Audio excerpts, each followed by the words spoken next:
Hello all! Today I'll be working on a scarf made from donated yarn from a local follower and a more long distance follower, and selling it the next day at a farmer's market to a local author. This was a really special set of circumstances that made me smile. I hope you enjoy. My name is Took. I'm a disabled genderqueer weaver who's had life take odd turns, but who knows that even tattered and worn yarn still has value, and that tired joints and health flares don't have to stop the journey.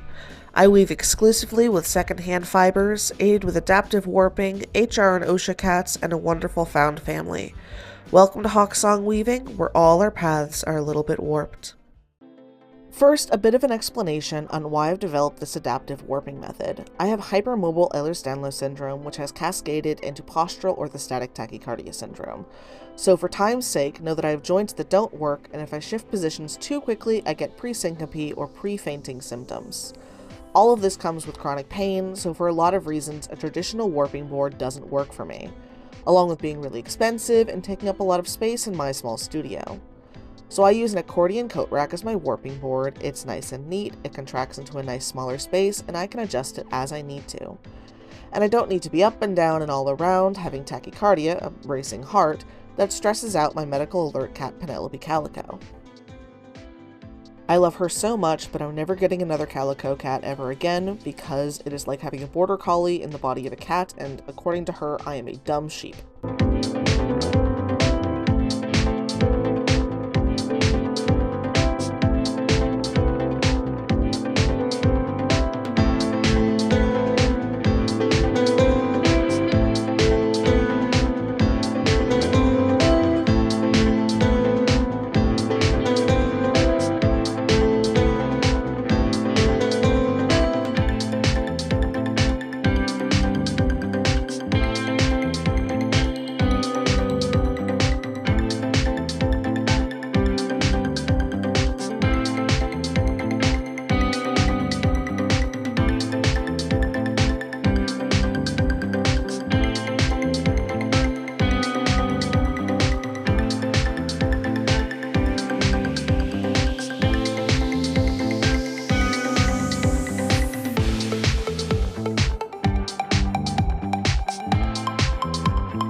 With the warp threads measured out, I'm lifting up the loom to release the warping board from the loom, gathering the warp threads into one large bundle, and using the back of my neck to drape them over and keep them tidy and out of the way while I collapse the warping board.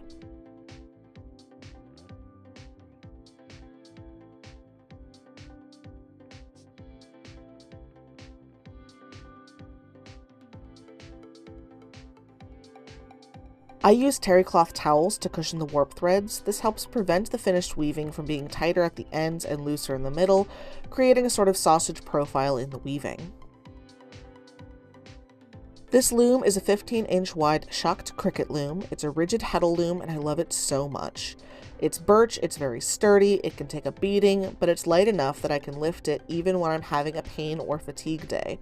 It's also one of the cheapest looms on the market, averaging around $250 at the time of filming.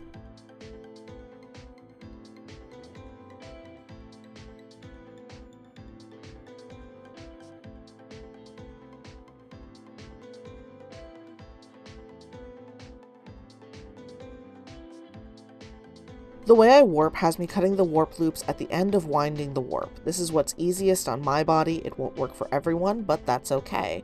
This isn't a great angle, but I'm being careful to pay attention to how the warp threads are laying on the back bar of the loom, and the right-hand thread goes through the smaller hole in the rigid heddle reed. It's not critical, and some minor mistakes aren't the end of the world, but it does make it easier to keep the tension of the warp threads even across the entire weaving.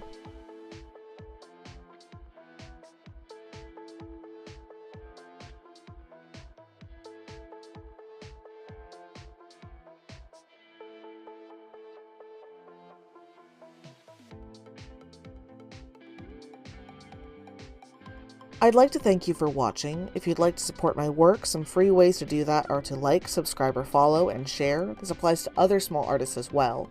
It's a great way to let the social media algorithms know that this is content worth watching. If you'd like to support me financially, there's a Buy Me a Coffee linked below, which acts as sort of a tip jar. Also, now that there's so many of you absolutely fantastic and wonderful subscribers, I've been able to link the online Hawksong Weaving shop, so feel free to check out the unique handwoven products. And this next bit is absolutely a joke, but just in case, in this economy, I won't say no. For $1,000 a month, you can tell me that I'm not actually disabled, I'm just lazy, and to try whatever yoga, juice cleanse, snake oil nonsense fixed your cousin. Feel free to message me, and I'll get you my payment deets. I take Cash App, Venmo, and PayPal, and check for this nonsense. Feel free to mail the check, or, more likely, donations of yarn, buttons, etc. to the P.O Box listed down below. And if you're able to direct your attention and a bit of energy towards the Mill River Marginalized Artists Collective, that would be phenomenal too. It's a nonprofit that I helped found but had to step away from because my health just wouldn't allow me to stay as involved. But it's providing a helpful service in my area to marginalized artists, and all of their information is linked down below as well.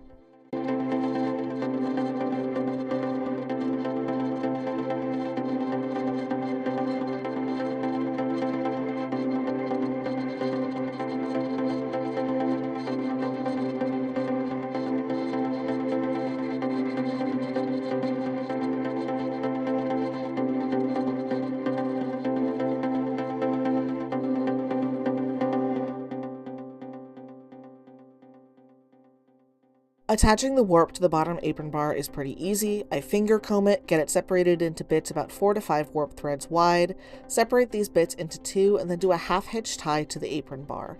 If your fingers are hypermobile, please be careful when doing this, as the pressure can bend them backwards, and that is hashtag not comfortable.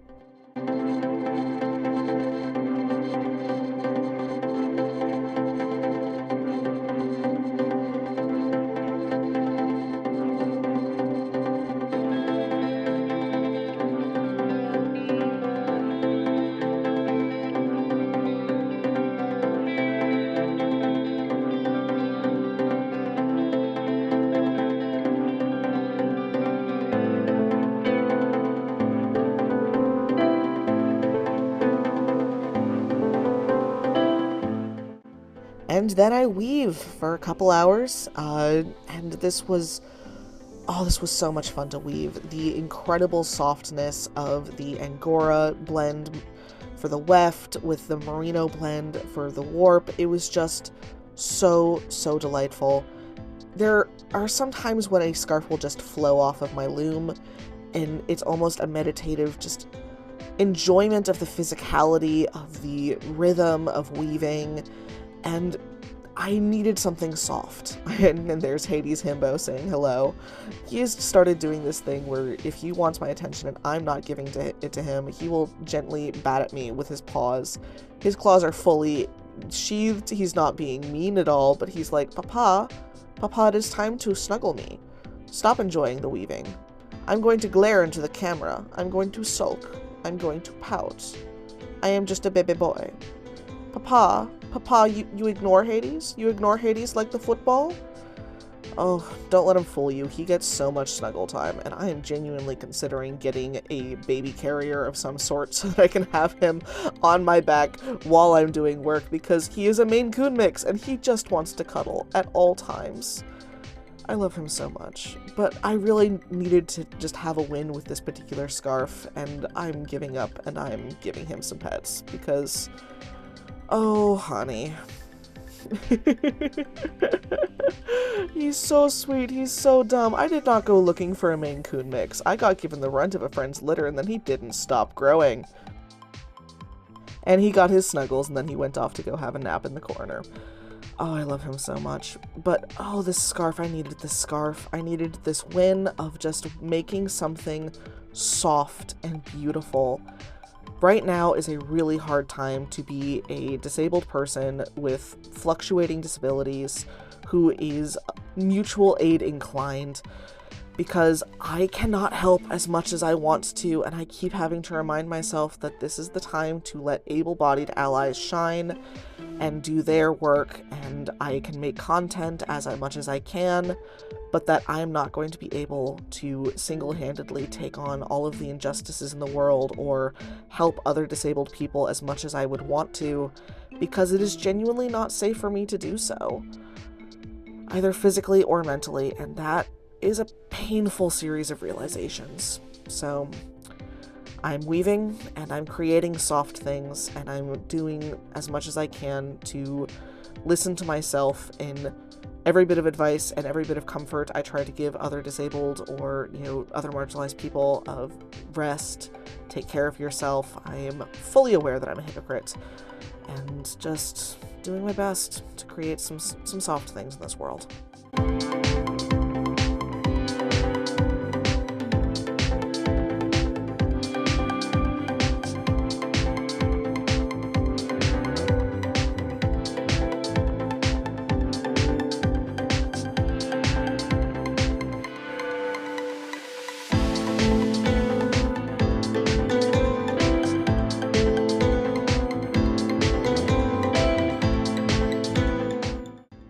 I finished this scarf on a Friday evening. Both my partners were home and we were getting ready for dinner. Dinner was in the oven at this point, and just tying things off. I prefer to do 2x2 warps tied into a fringe of 4, but I will do a double sliding knot of 3 if I don't have a wide enough warp. And I was getting ready for, dinner was in the oven, things were doing well. I was just being able to be reminded of my loved ones and my home that I have worked incredibly hard to build, and acknowledging the privilege that is, but also not letting acknowledging the privilege of having stable housing and of the support system that I have completely block out the appreciation I have of it, because that's something that I think we get bogged down in when we are mutually aid inclined of the, oh, but someone else has it so much worse. But yes, but that means that we should cherish what we've got as well.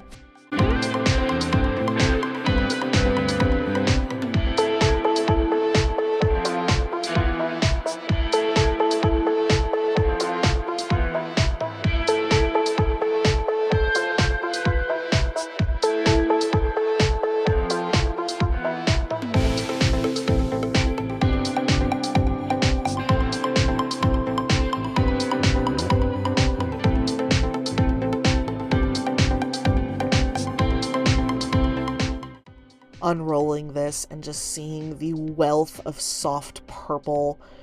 It's so pretty. I'm so incredibly pleased with how this turned out, and I'm finishing up the tying off and then off to steam blocking.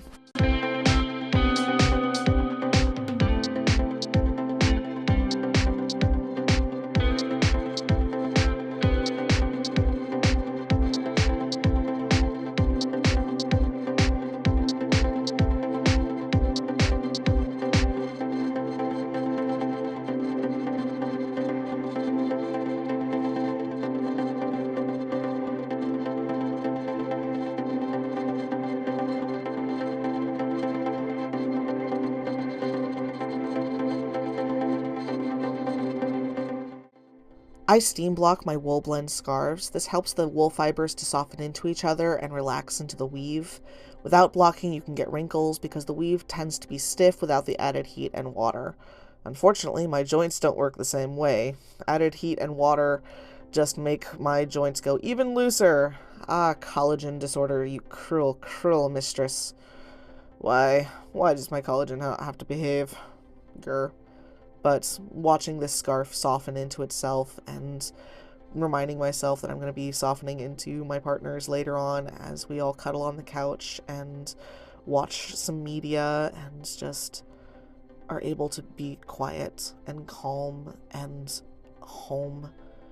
it's just so good. It's just so good. I'm so incredibly fortunate, and I try to remember to enjoy that as much as I can.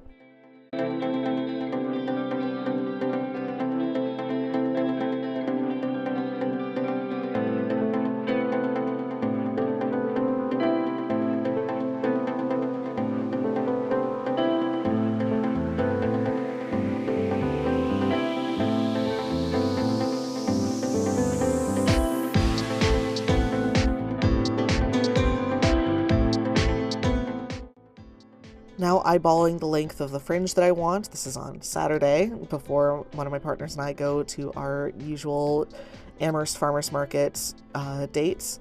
But I'm eyeballing the length of the fringe that I want and using the "don't ask me how much I spent on these good shears, and trimming it."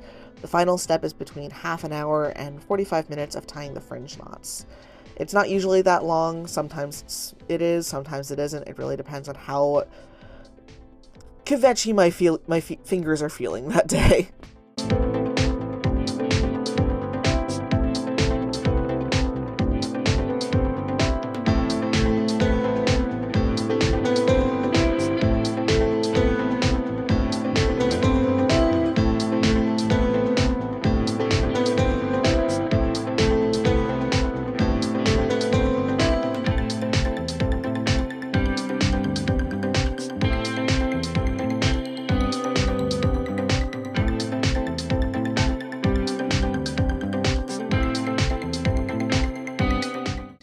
Oftentimes you don't need to tie the fringe off, but I find that creates a nice polished, finished look to a particular piece, and it's a nice touch that I like to do.